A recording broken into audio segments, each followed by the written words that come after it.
What's going on, everyone? I'm just a typical, average American here today to react to King Charles 2025 Christmas message. So, I know that this is an annual tradition in the UK where the British monarch gives a personal speech on Christmas Day, and most of us Americans never see it. So today, I want to be one of those Americans who does watch the Christmas Day message. So let's take a look. I'm really curious to see what he had to say about 2025. A few weeks ago, the Queen and I were delighted to make a state visit to the Vatican, where we prayed with Pope Leo in a historic moment of spiritual unity. Oh, wow. Together, we celebrated the Jubilee theme, Pilgrims of Hope.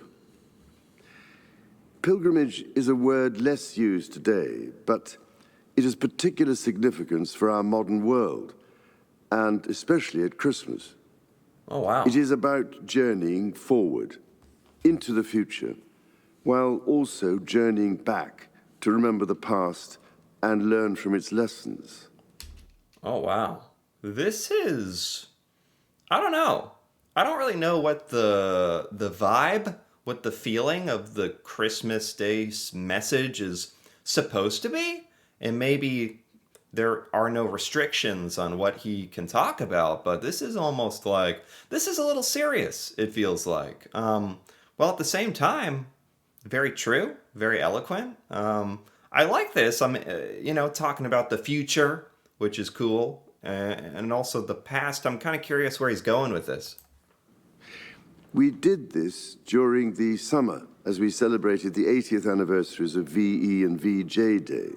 Oh, wow. The end of the Second World War is now remembered by fewer and fewer of us as the years pass.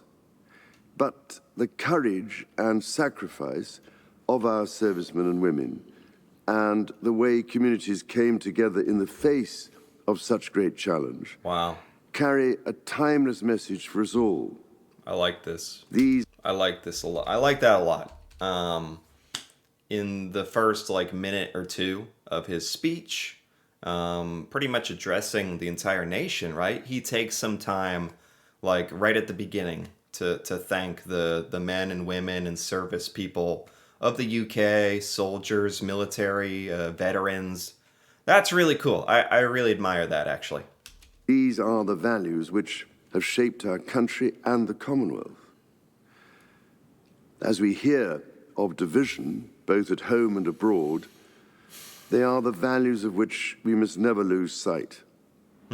For instance, it is impossible not to be deeply moved by the ages of the fallen, as the gravestones in our war cemeteries remind us. Oh, wow. The young people who fought and helped save us from defeat in both world wars were often only 18, 19, or 20 years of age. Jeez. Yeah, I mean, kind of like what I was saying. For a Christmas Day speech, this is pretty, serious. And, to be honest, it's a serious topic, and I don't mind this at all, actually. I'm just a little bit surprised, but I don't know what I was expecting. Here in the United States, we don't have, a presidential Christmas Day message, thank God. I don't even know what that would look like, especially right now. But I doubt it would be as serious and eloquent as this. This is nice. I don't know what I expected. Jingle bells and just merriment. And this is very much realistic and sort of serious. And talking about, veterans and world wars and people who died for what we have now, which is, yeah, again, serious, but amazing to talk about. Journeying is a constant theme of the Christmas story. The Holy Family made a journey to Bethlehem and arrived homeless without proper shelter. The wise men made a pilgrimage from the east to worship at the cradle of Christ, and the shepherds journeyed from field to town in search of Jesus. This is also a lot more religious than I realized it would be. Like, and that's from like here in the United States. Like, it's a very, very Christian, traditional country in a lot of ways. I don't know. I guess I'm just not used to seeing that out of the UK necessarily, but I don't know. I don't know why it surprises me. Maybe because I thought the king was supposed to be like very impartial or not political, and in the US somehow religion has become like kind of political in a sense. So, but I don't know, it's kind of nice. In the UK, obviously, like the crown and the royalty and the British history has a lot to do with this. So, I guess it makes sense in a way. Savior of the world. In each case, they journeyed with others and relied on the companionship and kindness of others. That's nice. Through physical and mental challenge, they found an inner strength.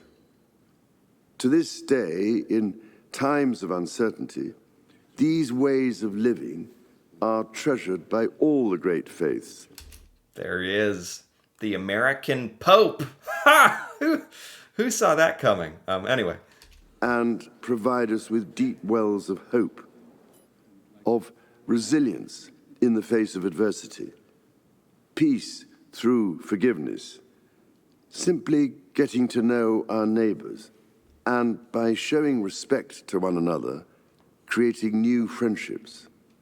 You don't even have to be religious to like completely agree with the philosophies and the sentiment that he's talking about here. I think it's awesome, and it's showing them like I think at charity events, volunteering, giving out food. Yeah, I love this. This so far, this is like very respectable, very eloquent. Yeah, and again, a bit serious, but it's serious times we're living in. Indeed, as our world seems to spin ever faster, our journey may pause to quieten our minds. In T.S. Eliot's words, at the still point of the turning world. Oh my God. I just can't help but think. Talk about some stuff that would never be in the USA Christmas Day message. If there was one, references to like T.S. Eliot and like all these like volunteering for those who need food, and this is very refreshing. I just have to say, this is good. And allow ourselves to renew. In this, with the great diversity of our communities, we can find the strength to ensure that right triumphs over wrong. Yeah. It seems to me that we need to cherish the values of compassion and reconciliation, the way our Lord lived and died. This year, I've heard so many examples of this, both here and abroad. These stories of the triumph of courage over adversity give me hope. From our venerable military veterans to selfless humanitarian workers in this century's most dangerous conflict zones. Sure. So far, this is it's in some ways specific, but also very general. Like, not really a recap of 2025, just an overarching sentiment of like, let's be good to each other and let's remember that we're all human beings and we need to help each other and have goodwill, and that's sort of a timeless message, right? I like it. And there's a lot of emphasis here on like veterans and stuff, which is nice. To the ways in which individuals and communities display spontaneous bravery. Yeah, here's like the police and ambulance. A lot of this Christmas Day message is just sort of focused on thanking the service people of the UK, which I didn't know that's what this was going to focus on so much, but it's hard to criticize that. That's a great use of the time. instinctively placing themselves in harm's way to defend others. As I meet people of different faiths, I find it enormously encouraging to hear how much we have in common. A shared longing for peace and a deep respect for all life. Yeah. If we can find time in our journey through life to think on these virtues, we can all make the future more hopeful. Of course, the greatest pilgrimage of all is the journey we celebrate today, the story of the one who came down to earth from heaven, Oh. whose shelter was a stable, and who shared his life with the poor and lowly. Oh, wow. Yeah, I mean, again, awesome message. Like, it doesn't even matter if you're religious or not to enjoy this. It's great.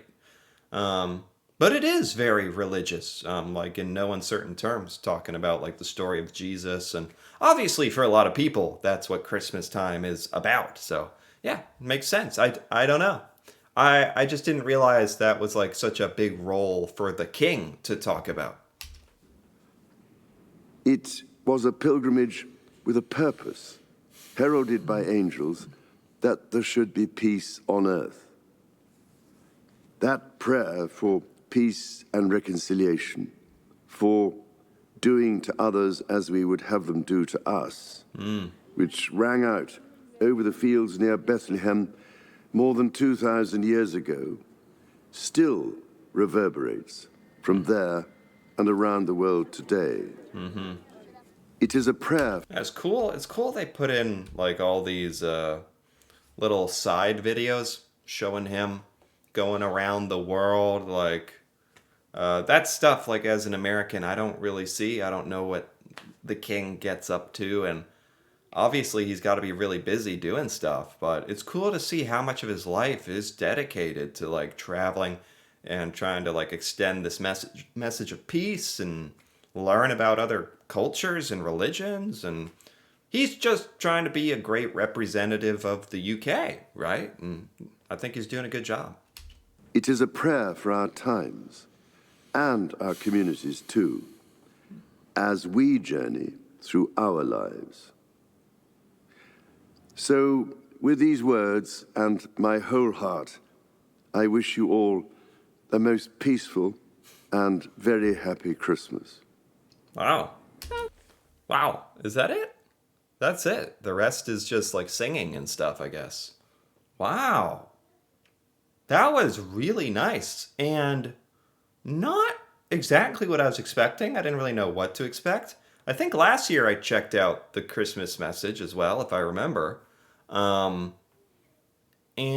I know it had a lot of stuff about like volunteering and goodwill, but this was very broad, I feel like. This year was very general and really stuck only to the message of like, let's us as people around the world respect each other, love each other, learn about each other, and a lot of praise for the military and veterans out there. And you know what? Hard to criticize, not that I'm here to criticize or anything, but like it's hard for anybody to really listen to this speech and not enjoy it. Yeah, I liked that. I wish we had like a nice Christmas message like that here in the US. We didn't really get that. So I don't know. This, as an American, this was enjoyable for me, refreshing to hear. Like, yeah, you don't hear any of our like representatives getting up there and delivering this kind of thing. So I enjoyed this quite a bit.